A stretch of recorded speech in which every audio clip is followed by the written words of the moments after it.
एक बेहद दुखद खबर ने पूरे देश को झकझोर कर रख दिया है। अहमदाबाद में जो प्लेन हादसा हुआ उसकी तस्वीरें हिला देने वाली हैं। उसके बाद कई गंभीर सवाल भी उठ रहे हैं, लेकिन जो तस्वीरें आपको एक एक करके घटनाक्रम के बारे में बताएंगे, इस हादसे के बारे में बताएंगे, वो तस्वीरें दिखाऊं उससे पहले एक तस्वीर आपको गुजरात के पूर्व मुख्यमंत्री विजय रूपाणी की दिखाना चाहती हूं। गुजरात के पूर्व मुख्यमंत्री विजय रूपाणी जो कि इस प्लेन में सवार थे, एक यात्री ने उनकी तस्वीर ली थी क्योंकि वो इस बात से उत्साहित थी कि विजय रूपाणी उनके साथ ही प्लेन में ट्रैवल कर रहे हैं। ये तस्वीर सामने आई और उसी के साथ साथ वो टिकट भी सामने आया, जो विजय रूपाणी का टिकट जो आप इस वक्त देख रहे हैं, जो दिखाता है कि वो प्लेन में सवार कर रहे थे। विजय रूपाणी को लेकर खबरें, वो इस प्लेन में सवार थे, वो अपनी बेटी से मिलने संभवतः लंदन जा रहे थे और इसीलिए गुजरात के पूर्व मुख्यमंत्री विजय रूपाणी को लेकर इस वक्त चिंताएं भी बनी हुई हैं। उन्हें लेकर खबरों का भी इंतजार है कि विजय रूपाणी जो कि इस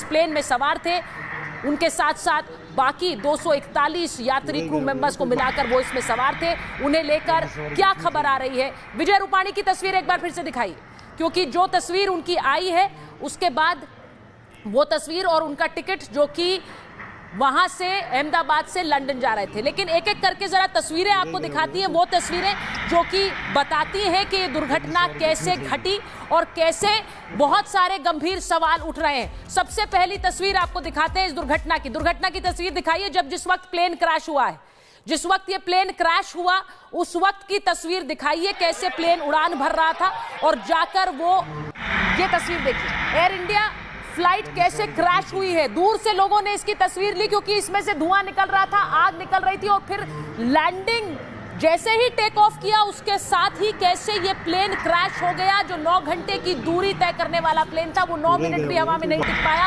और धुएं का गुबार देखिए आप कैसे उठा है।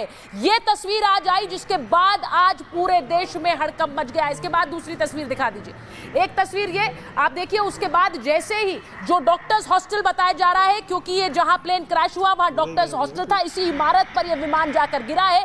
विमान के गिरने के बाद इमारत पूरी तरह से जल गई और लोगों ने उसका वीडियो बनाया, मलबे में तब्दील हुआ वहां पर और प्लेन का कुछ हिस्सा भी वहां पर गिरा है। ये भी एक तस्वीर आई। इसके बाद अगली तस्वीर दिखाती हूँ, वो तस्वीर आपको बताएगी कि ये कितना भीषण हादसा रहा। ये तस्वीर देखिए, प्लेन का जो आगे का हिस्सा है जिसे नोज कहा जाता है वो इमारत में कैसे आगे घुसा हुआ नजर आ रहा है। आप समझिए कि इस तस्वीर से भी आप अंदाजा लगाएंगे कि किस तरह पूरी स्पीड से निकला हुआ प्लेन, क्योंकि वो टेक ऑफ कर रहा था, अचानक दुर्घटनाग्रस्त होता है, पूरा उसका फ्यूल टैंक भरा होता है और वो कैसे धुएं के गुबार में, ये देखिए प्लेन का जो अगला हिस्सा है वो इमारत के अंदर घुसा हुआ है वहां। उसके बाद जिस तरह प्लेन दुर्घटनाग्रस्त हुआ, आप पूरे अहमदाबाद में आसपास का इलाका देखिए, लोग सड़कों पर आ गए और उन्हें समझ नहीं आ रहा था कि ऐसा काला धुआं कैसे निकल रहा है, क्या हुआ है, क्योंकि तब तक खबर नहीं पहुंच पाई थी कि एक प्लेन पूरी तरह दुर्घटनाग्रस्त हो गया। लोगों ने दूर से इस धुएं को देखा और उसका वीडियो बनाना शुरू किया और उसके बाद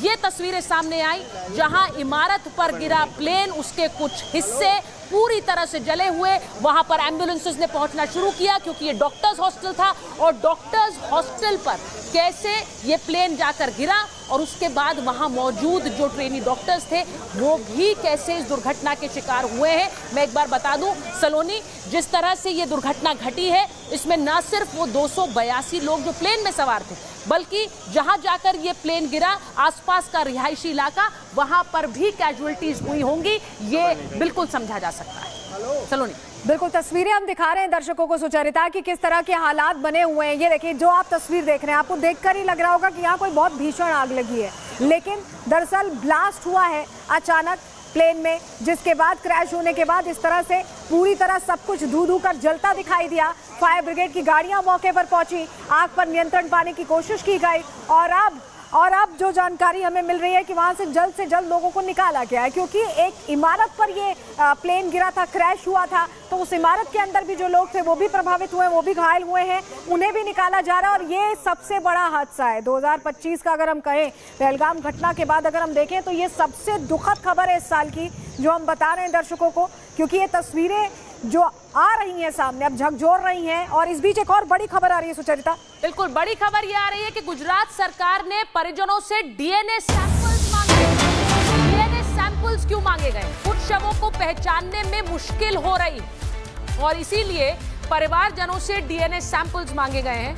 डीएनए रिपोर्ट के जरिए इन लोगों की पहचान सर्टेन होगी। अब आप समझिए कि ये दुर्घटना के बाद, ये मुझे कहते हुए अच्छा नहीं लग रहा, लेकिन शायद शरीर इतनी बुरी तरह से झुलस गए हैं कि उन्हें पहचान पाना मुश्किल हो रहा है, और इसीलिए इन लोगों की पहचान को असर्टेन करने के लिए डीएनए सैंपल्स परिवार वालों से मांगे गए हैं। उन डीएनए सैंपल्स का मिलान कराकर पता चलेगा कि शव किसका है। तो ये इस वक्त हमारे पास खबर आ रही है, उन शवों को पहचानने में डीएनए सैंपल्स मदद करेंगे। तस्वीरें भी हम आपको दिखा रहे हैं, पूरा घटनाक्रम आप इस तस्वीर में देख रहे हैं। 1:50 से जब ये इमरजेंसी कॉल हुआ, उसके बाद से पूरी तस्वीर आप देखिए। इन 10 तस्वीरों को देखकर आप समझिए, एयर इंडिया का प्लेन क्रैश होता है, आसमान में धुआं दिखाई देता है, प्लेन में उसके बाद आग लग जाती है और उसके बाद रेस्क्यू ऑपरेशन किया जाता है। और अभी ये तस्वीर जो आप देख रहे हैं, जो सब कुछ जलकर खाक होता दिख रहा है, जो सुचरिता बता भी रही थी, बड़ी जानकारी जो मिल रही है, डीएनए सैंपल्स मांगे गए क्योंकि शरीर शत विक्षत हो गए जिस तरह का ब्लास्ट हुआ है प्लेन में, और क्योंकि फ्यूल्ड अप प्लेन था, 58,000 लीटर में तेल भरा हुआ था, तो ये जो धमाका था वो और भयंकर और बहुत ज्यादा भीषण था। ये घटना अब अपने आप में बहुत भयंकर हो चुकी है, क्योंकि अब जो तस्वीरें सामने आ रही है वो बता रही हैं कि पहचान करने में थोड़ी दिक्कत आ रही है क्योंकि शत विक्षत हो गए शरीर। ये बड़ी खबर हमें मिल रही थी। और डीएनए सैंपलिंग यहाँ पर लेकर उसके बाद मैच किया जाएगा, मिलान किया जाएगा, और उसके बाद लोगों को बताया जा सकेगा कि जो उनसे जुड़े लोग थे, जो उनके अपने थे, उनके बारे में क्या जानकारी, क्योंकि लोग इसमें 2-3 चीजें बड़ी इंपॉर्टेंट हैं। और जैसा हम कह रहे हैं कि जब ब्लैक बॉक्स रिकवर होगा प्लेन का, तो उससे बहुत सी जानकारियां सामने आएंगी। उस ब्लैक बॉक्स के रिकवर होने के बाद कि ये हादसे में जो आखिरी क्षण थे उनमें क्या हुआ है, उनमें जो पायलट है उसने जो डिस्ट्रेस कॉल दी, जिसके बारे में हम बता रहे हैं। रेस्क्यू में इस वक्त हम आपको ये भी बता रहे हैं कि एनडीआरएफ, एसडीआरएफ लगी हुई है इस रेस्क्यू के काम में, लगातार सीआईएसएफ लगी हुई है, वहां पर जो लोकल पुलिस है वो लगी हुई है। इसी के साथ साथ जो आपने देखा सबसे पहले किस तरह से जो आम लोग थे वो आ गए सड़कों पर, क्योंकि उन्हें समझ नहीं आया, और जैसे ही पता चला तो लोगों को मदद करने में सबसे पहले जो हाथ बटाया है वो आम लोगों ने बटाया है। तो ये तस्वीरें भी आप इस वक्त स्क्रीन पर देख रहे हैं कि रेस्क्यू में किस तरह से तमाम टीमें लगी हुई हैं। ये जो मैं आपको तस्वीरें दिखा रही हूँ, ये उस डॉक्टर्स हॉस्टल की। हमारे मेहमान अगर जुड़ गए तो उनके बारे में भी बताइए हमें अनिल, क्योंकि हम इसे समझना चाह रहे हैं। विपुल सक्सेना जी एविएशन एक्सपर्ट हैं, और उनसे हम जरा समझते हैं कि इस तरह का हादसा जो हुआ है, ये हादसा हैरान करने वाला है, स्तब्ध करने वाला है।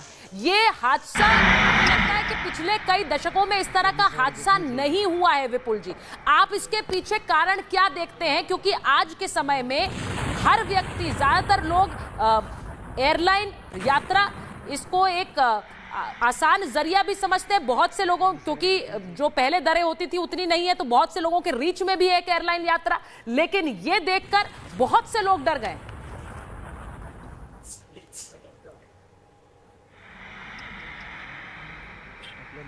विपुल जी आप, अच्छा, एस सुधाकरन जी हमारे साथ जुड़े हुए हैं। सुधाकरन जी, अगर मैं आपसे पूछूं, क्योंकि तस्वीरें हम आपसे स्क्रीन पर इस वक्त चला रहे हैं, इस हादसे के पीछे आपको क्या कारण नजर आता है? क्योंकि टेक्निकल जो एक पैरामीटर्स हैं उनको चेक किया जाता है किसी भी लंबी दूरी की उड़ान से पहले।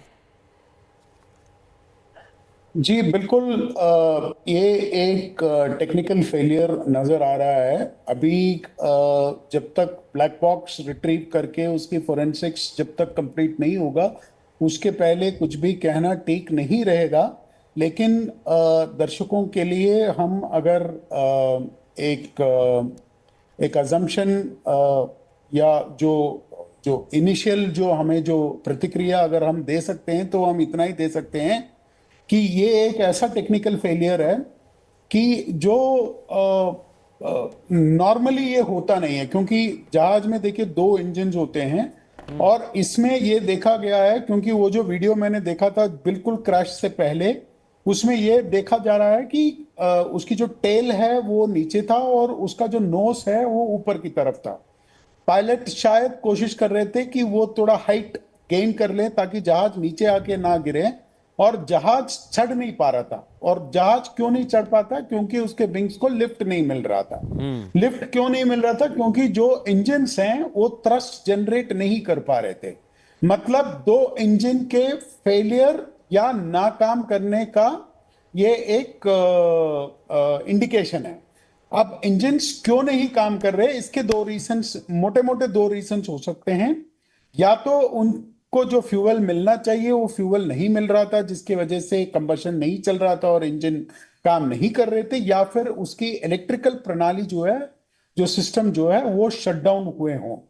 लगभग 2011-12 के आसपास ये जो एयरक्राफ्ट है जब नया नया आया था, तो इसमें एक खूबी ये है कि इसमें लिथियम आयन बैटरी के इलेक्ट्रिकल सिस्टम्स लगे हुए हैं, तो जनरेटर्स जो पावर जनरेट करते हैं, उसमें फायर के इंसिडेंट हुए थे, जिसके वजह से ये थोड़े दिन ग्राउंडेड भी रहे थे।